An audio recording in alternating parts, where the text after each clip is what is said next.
My name is Maya, and a few weeks ago, my ex-husband's new wife told my daughter something so cruel, so personal, that it cracked the surface of everything I'd worked to rebuild after my divorce. She looked my daughter in the eye and said, "Your mom couldn't even keep a family together." My daughter is 11. She was just trying to enjoy a birthday party for her stepbrother, but instead she heard a woman who barely knows her mother try to rewrite our entire story in one sentence. I didn't find out until after, and when I did, I wanted to scream. I wanted to drive straight to their house and demand an apology, but I didn't. I stayed quiet. I let it settle. I let my daughter decide how she wanted to handle it. And at that next party, with a room full of kids and cupcakes and parents who had no idea what was coming, she picked up a fork, tapped a glass, and said, "Can I share what my dad texted my mom last night while lying next to you?" Everyone froze, and just like that, the party ended early.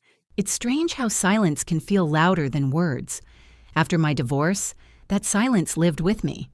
It was in the mornings when I packed my daughter's lunch alone, in the nights when the other side of the bed stayed cold, and in the space between text messages that used to come in at all hours, now replaced by formal updates like, "I'll pick her up at 3. I'm 36. I work from home as a freelance writer, which sounds more flexible than it feels. I live in a small 2-bedroom townhouse just outside of Austin with my daughter, Aria. She's 11, all heart and curiosity, with a sense of emotional radar I never had at that age. She's the kind of girl who hugs her friends longer than necessary and always asks me if I've eaten when she gets home from school. She didn't ask to grow up in a house without both parents, but she never once made me feel like I wasn't enough. Her dad, Daniel, and I were married for 12 years. We met in college, fell hard, married young, and tried to make life work as it came at us. The early years were good, messy, but real. When Aria was born, something shifted. It wasn't overnight, but I felt him pulling away inch by inch. By year 10, we were more like co-workers than partners. By year 12, he told me he wasn't in love anymore. 3 months later, he moved out. 14 months after that, he was married again. Her name is Brooke. She's a lifestyle influencer with a perfect smile and a curated personality that photographs well. She met Daniel at his gym. I saw her Instagram long before I met her in person. Pale neutrals, minimalist quotes, carefully posed workout sets. The kind of woman who uses the word energy in every sentence and signs her captions with hearts. When I met her, she was exactly who I expected. Polite in public, but cold. She called me Maya like it was a task. She smiled with her lips, not her eyes, and she treated Aria like a guest rather than family. At first, I tried to stay optimistic. Co-parenting is hard, but I believed if we all prioritized Aria, it could work. I communicated clearly. I never missed a drop-off. I encouraged Aria to respect Brooke, even when it stung to watch her walk into another woman's house every other weekend. I kept my boundaries and swallowed my pride. But something shifted last fall. Aria started coming home quieter. She'd retreat to her room more. She stopped telling me stories about her weekends, which had once poured out of her in colorful detail.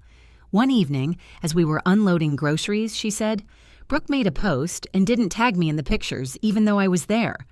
I asked if that bothered her. She shrugged, then said, "I just felt invisible." I wanted to reach out. I wanted to say something to Daniel, but I didn't. I knew how easily it could be spun into jealous ex-wife or overstepping boundaries. So I watched and waited, checking in gently with Aria, listening more than talking, and reminding her every day that she was loved, seen, and heard.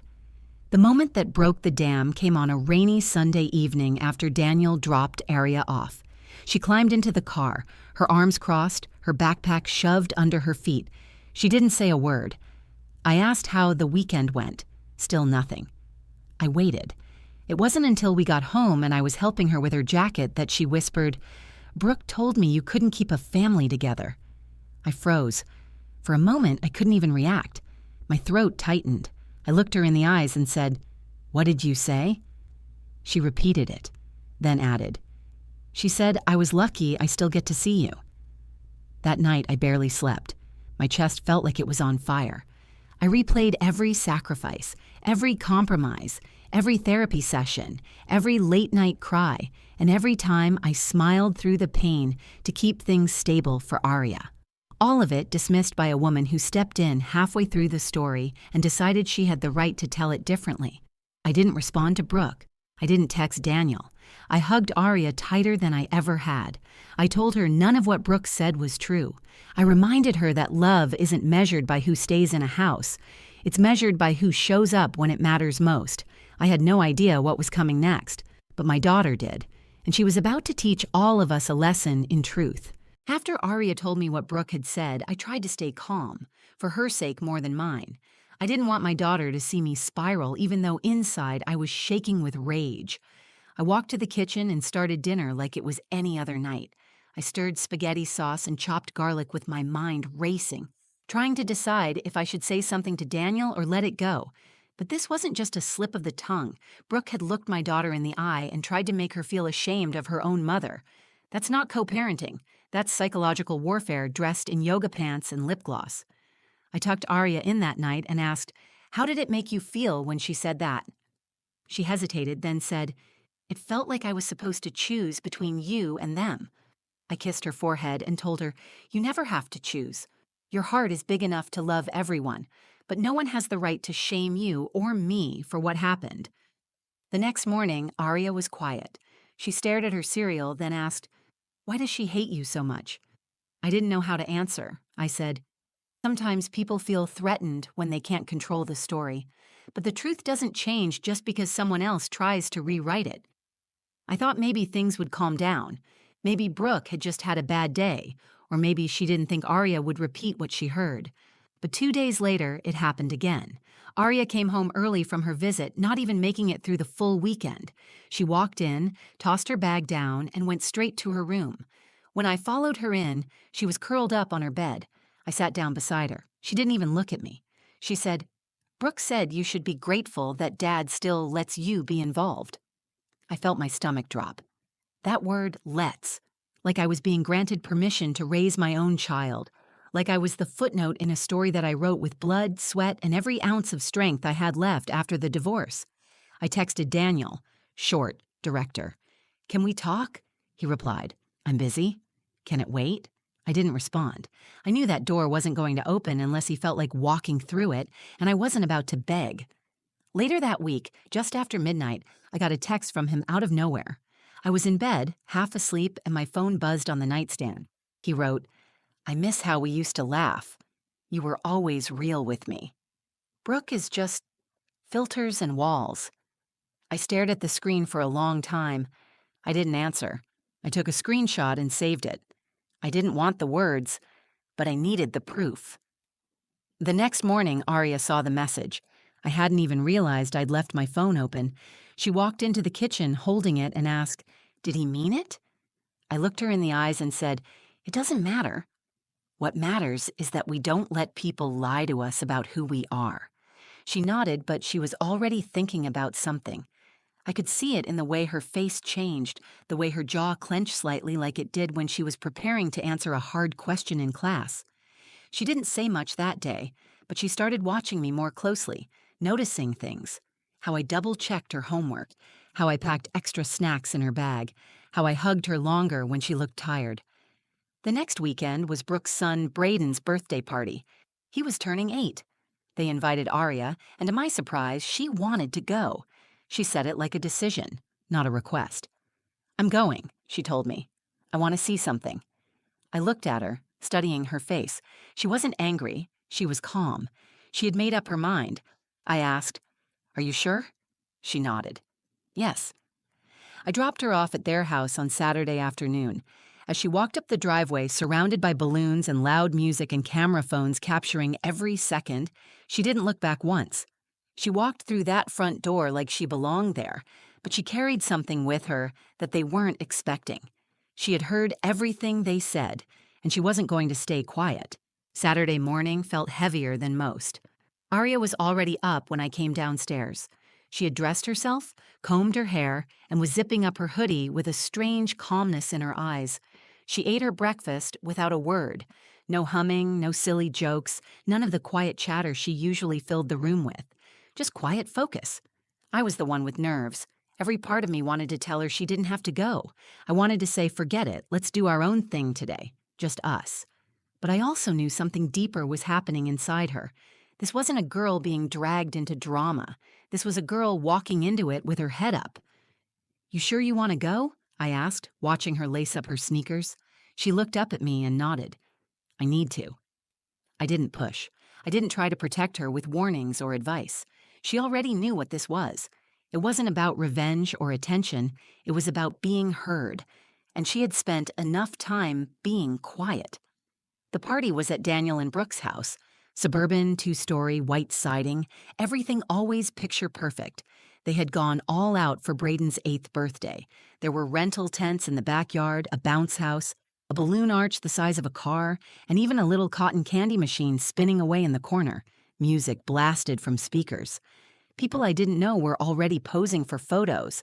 I pulled up to the curb and Aria opened the car door without hesitation. "You want me to come in?" I offered. "Number, I'll text you when I'm ready." She shut the door gently and walked up the driveway with her gift tucked under one arm. I watched her until she disappeared through the front door, swallowed by the crowd. Back home, I couldn't focus. I tried reading, then cleaning, then scrolling through my phone, but my mind kept going back to that morning, to her face, to the determination in her voice. 2 hours passed, then 3. I kept checking my phone, waiting for the message that she wanted to be picked up, and then, just after 3 p.m., my phone lit up. Not with a message from her, but with one from another parent. "Hey, just checking in. Everything okay? We had to leave the party early. There was kind of a scene." My stomach dropped. Before I could respond, my phone buzzed again. This time, it was Aria. "Can you come now?" I drove faster than I should have.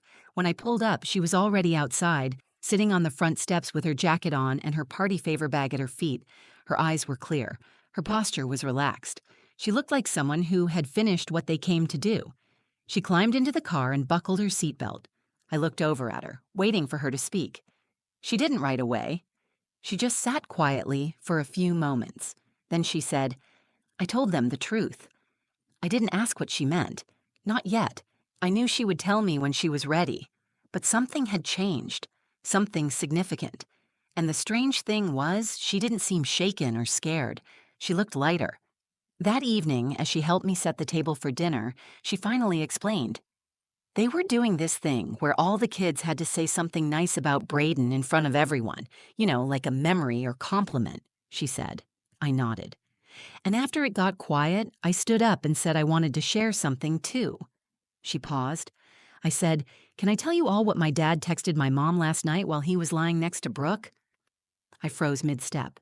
She continued, "Nobody said anything. It was like everything stopped." She told me that Daniel tried to interrupt, but she kept going. She read the text from his phone that he had sent me, word for word, out loud, to everyone.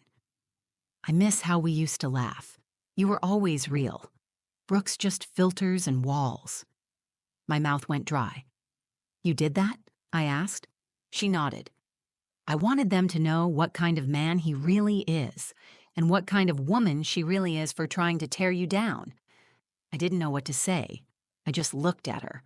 My daughter. 11 years old. Braver than most adults I've ever met. That moment, her decision to speak, her refusal to be silent, changed everything. It wasn't just about me. It was about her voice, her story, and the truth she chose to defend. She didn't yell.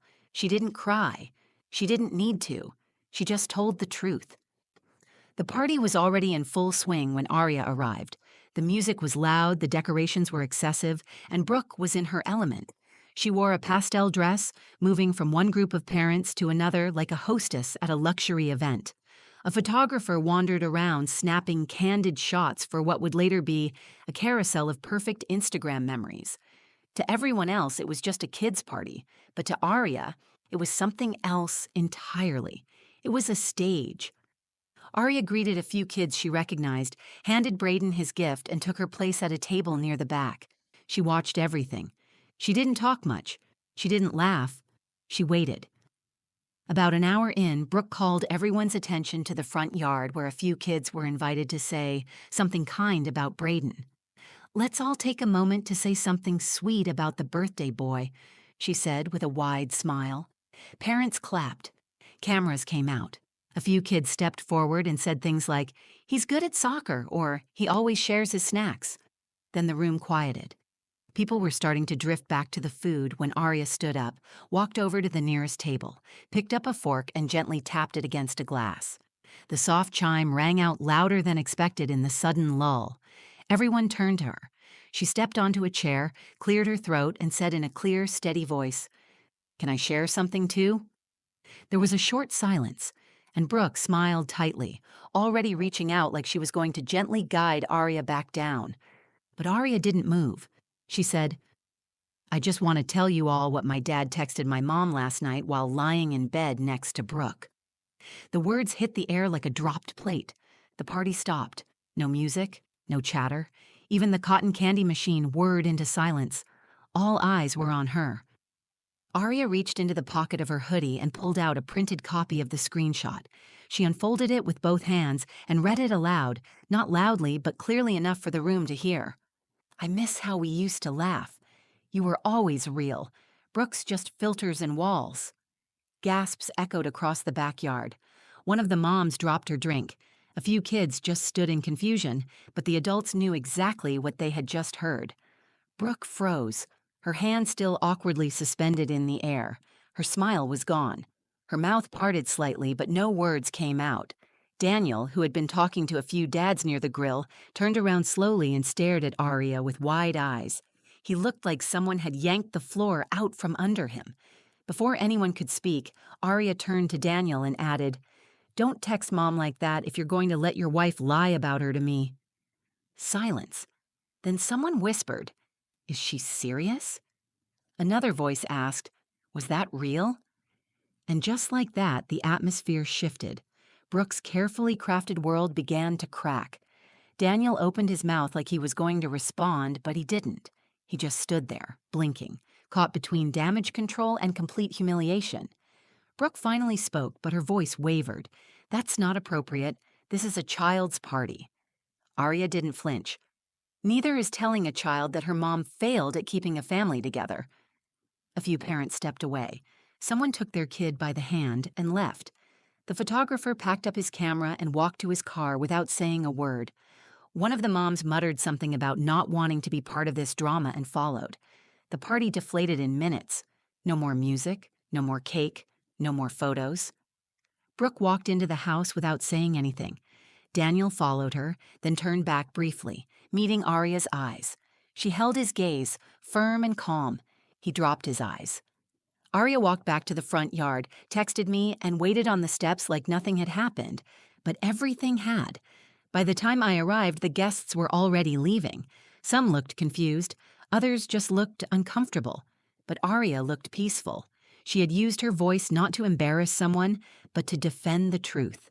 She hadn't lashed out. She had spoken clearly, simply, and honestly. And in doing so, she shattered a lie that had been following both of us for years. That was the moment everything changed. Not just for Brooke, not just for Daniel, but for me. Because my daughter didn't just defend me, she freed me. When we got home from the party, Arya kicked off her shoes like it was any other Saturday. She hung her hoodie on the hook, washed her hands, and wandered into the kitchen to grab a juice box. Not a single trace of guilt or regret crossed her face. She was calm, steady, grounded in what she had done. I stood there watching her, still stunned. Not by what she said, but by how confidently she had said it. There was no cruelty in her delivery. She hadn't tried to shame anyone or turn it into a performance. She had spoken the truth in the one place it was being constantly twisted. Later that night, after dinner, we sat on the back porch. The sky was that quiet pink you only get in early spring. Arya leaned her head on my shoulder, and for a few moments, we just listened to the wind. Then she asked, "Did I make it worse?" I turned to her and shook my head. You made it real. You spoke the truth when no one else would." She looked relieved, but there was still something in her eyes. I asked, "Why now? Why at the party?" She answered without hesitation, because she said what she said to hurt you, and no one said anything, not even Dad. I waited for someone to speak up, and no one did. So I did.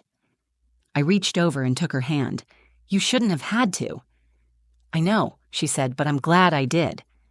That's the part that hit me the hardest. She didn't do it for revenge. She didn't do it to get attention or stir drama. She did it because she knew silence would be more painful than anything else. She saw a lie, and she refused to let it live one more day. In the days after the party, there was fallout. Brooke blocked me on every platform. She deleted several of her curated posts from that day. She made a vague story post about protecting your peace and removing toxic energy. But the likes and comments were down. People weren't buying it. Daniel didn't reach out immediately, but eventually he sent a message. I didn't know she'd say that. I didn't mean for this to happen. I replied once. She's your daughter. She didn't break anything. She just stopped pretending. He never responded again. Word got around. A few moms texted me to say they were proud of Rhea. One even said, I wish I had that kind of courage when I was her age. I did too. I had spent so much time trying to keep the peace, to stay polite, to avoid being the angry ex-wife.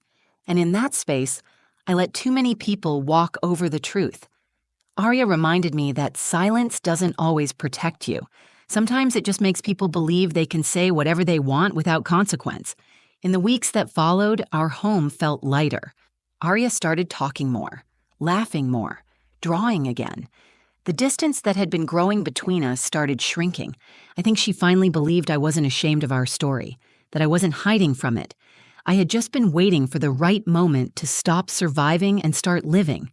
Sometimes I think back to that day and wonder what would have happened if she had stayed quiet, if she had swallowed the insult like I did so many times. Would Brooke still be planting poison in her ear? Would Daniel still be sending late-night texts like I was a secret? Would Rhea still be walking through her days wondering which version of the truth to believe? I'm grateful I never had to find out. I didn't raise a perfect child. I raised a brave one. The kind who knows that love and honesty belong in the same room. The kind who knows that a mother's worth isn't defined by the version of the story someone else decides to tell. And the next time someone tries to shame her for where she comes from, I know exactly what she'll do. She'll look them in the eye. She'll speak clearly, and she won't flinch. Because when the truth finally speaks, it doesn't whisper. It rings like a fork on a glass at a party no one will ever forget. If this story hit home for you, if you've ever had to rebuild yourself while someone else tried to tear you down, you're not alone. And if you're a parent doing your best in the middle of chaos, I hope this reminded you that your strength speaks louder than any lie ever could. If you felt something while listening, please give this video a like. It helps more people hear stories that matter. Share it with someone who needs to be reminded that truth always finds its voice. And I'd love to hear from you in the comments. What would you have done in my daughter's place? What would you say to someone who tried to rewrite your story? And if you want more real stories like this, about family, resilience, and learning to stand tall again, make sure to subscribe and turn on notifications. This is a space for truth, not perfection. Thanks for watching. I'm Maya, and this was our story.